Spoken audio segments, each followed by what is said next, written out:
আপনি যখন রাস্তার পাশে একটা বাচ্চাকে ট্রাক থেকে বাঁচাতে ঝাঁপ দিচ্ছেন তখন সবাই ভাবে আপনি পাগল, কিন্তু আপনি যদি দেয়ালে লাফিয়ে উঠেন আর পরের মুহূর্তে শত্রুর থাবা থেকে শহরকে বাঁচান তখন মানুষ বলে, ও এটা তো স্পাইডারম্যান। কিন্তু বন্ধুরা, আজকে আমরা যে ছেলেটার কথা বলবো সে কোনো ধনী শিল্পপতির ছেলে না, তার কোনো স্পেসশিপ ছিল, এমনকি তার ফেমে ভরা কোনো স্টারডামও ছিল না। সে ছিল একদম আমাদের মতো একজন সাধারণ ছাত্র, যার ভিতরে লুকিয়ে ছিল অদ্ভুত এক ক্ষমতা আর অদম্য এক দায়বদ্ধতা। এই হলেন পিটার পার্কার, যাকে আমরা সবাই চিনি দ্য ফ্রেন্ডলি নেবারহুড স্পাইডারম্যান নামে।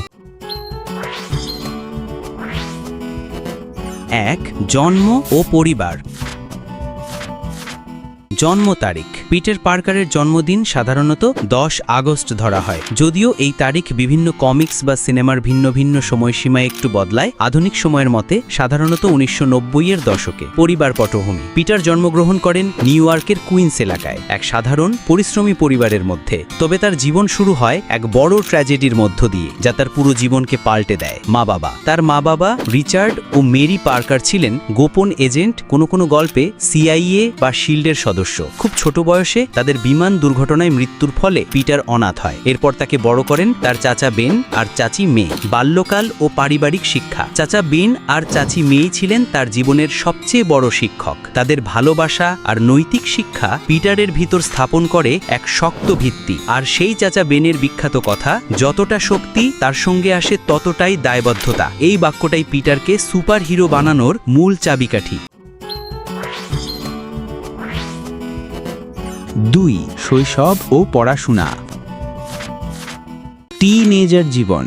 পিটার ছিল একটু লাজুক, বুদ্ধিমান আর স্কুলে প্রায় বুলিংয়ের শিকার, কিন্তু বিজ্ঞান ও শিক্ষার প্রতি তার ভালো লাগা ছিল গভীর। মিড টাউন হাই স্কুলে সে ছিল একটু আউটকাস্ট হলেও হৃদয়টা ছিল অদম্য ভালোবাসা আর কৌতূহলে পূর্ণ। Schooling. Mid Town High School থেকেই তার পদচারণা শুরু। ফিজিক্স, কেমিস্ট্রি আর ফটোগ্রাফির প্রতি তার ঝোঁক ছিল অন্যরকম। পরবর্তীতে এম্পায়ার স্টেট ইউনিভার্সিটিতেও সে বিজ্ঞানে নিজেকে নিবেদিত করে। ডিগ্রি ও ক্যারিয়ার। পিটার ছিলেন খুবই মেধাবী ছাত্র। সে বায়োফিজিক্স এবং কেমিস্ট্রিতে ডিগ্রি নিয়েছিল। সেই সঙ্গে কাজ করত ডেইলি বাগল পত্রিকায় ফ্রিল্যান্স ফটোগ্রাফার হিসাবে, যা থেকে সে নিজের এবং চাচি মেরির খরচ চালাতো। বন্ধুরা, যদি এখন পর্যন্ত ভিডিওটা ভালো লাগছে তাহলে একটা জিনিস ভুলে গেলে কিন্তু খুব মিস করবেন। হ্যাঁ, আমি আপনার দৃষ্টি আকর্ষণ করছি সাবস্ক্রাইব বাটনের দিকে, আর একটা লাইক দিলে পিটার পার্কারের পরের মিশনেও আপনি থাকবেন আমাদের সঙ্গে। হয়তো পরের বার গ্লোবিনকে ধাওয়া দেবেন আপনিও। শৈশবের স্বপ্ন। শুরুতে পিটার স্বপ্ন দেখত এক বিজ্ঞানী বা আবিষ্কারক হওয়ার, যে জ্ঞান দিয়ে দুনিয়া বদলাতে পারবে। কিন্তু সেই স্বপ্নের পথে ছিল এক অপ্রত্যাশিত মোড়। 3. কেন সে এত বিখ্যাত ও সফল?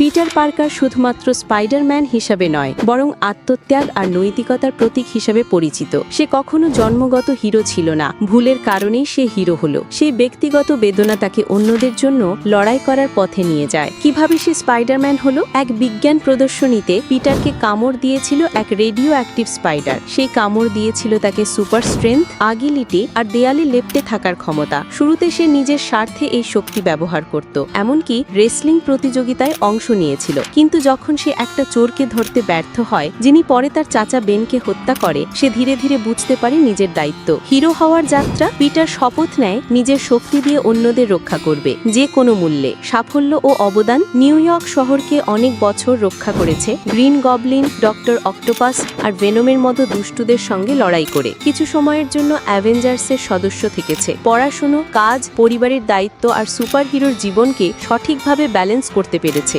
সাধারণ মানুষ হিসেবে তরুণদের জন্য আশা ও সাহসের প্রতীক। সে কেন আলাদা? স্পাইডারম্যান অন্য হিরোদের থেকে আলাদা কারণ সে বাস্তব। সে ভাড়ার টাকা নিয়ে চিন্তিত, ভালোবাসায় জড়িত, হার মানে, ভয় পায়, ভুল করে, শেখে, আবার লড়ে। যখন সবাই তার বিরুদ্ধে দাঁড়ায়, সে থামে না। গ্লোরির জন্য লড়ে না, সঠিক কাজ করার জন্য লড়ে। পিটার পার্কার আমাদের শেখায় হিরো হতে হবে না নিখুঁত, শুধু ঠিক কাজ করলেই চলে, যদিও সেটা কঠিন হোক।